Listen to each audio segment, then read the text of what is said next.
In a busy town where merchants sold silk and spices, there lived a merchant who was never satisfied. He had money, but he always wanted more. More success, more power, more time. One evening, while walking through the market, he noticed a small shop tucked between two buildings. It looked old, covered in dust, as if no one had entered for years. Yet something about it pulled him inside. An old man sat behind a wooden counter surrounded by strange objects, broken clocks, rusted keys, and mirrors that reflected nothing.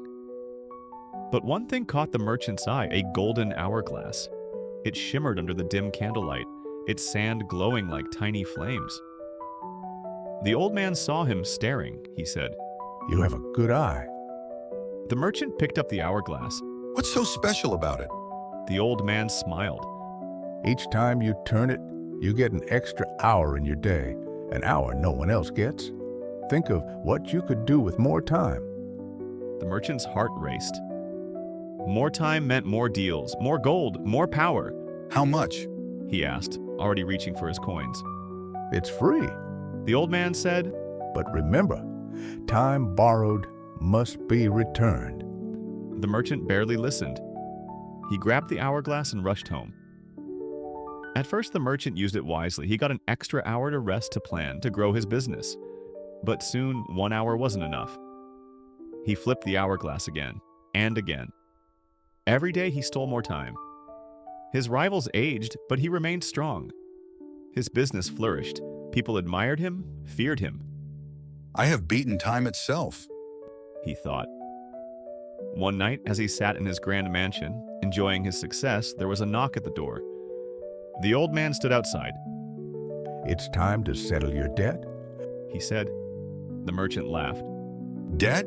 I paid nothing for this. The old man sighed. Time borrowed must be returned. And then the merchant felt it. His body grew heavy. His hands, once strong, looked wrinkled. His legs shook. Panicked, he ran to a mirror. An old man stared back at him. His skin had sagged, his hair had turned white. The time he had borrowed was being taken all at once. The golden hourglass on his table was almost empty. Just a few grains of sand remained. He turned to the old man. Please, give me 1 more hour. But the old man only shook his head. Time does not wait. It only moves forward. The last grain of sand fell, the candlelight flickered, and the merchant was gone. All that remained was the golden hourglass waiting for its next owner. 3 lessons from the merchant's story. Time is not ours to own, it only passes through our hands. The merchant thought he could collect time like wealth, but in the end, time controlled him. Secondly, the more you chase, the more you lose what truly matters. He was so focused on gaining more hours that he never truly lived the ones he had. And at the last, some opportunities look like gifts, until it's time to pay the price. The golden hourglass seemed like a blessing, but in the end, it cost him everything.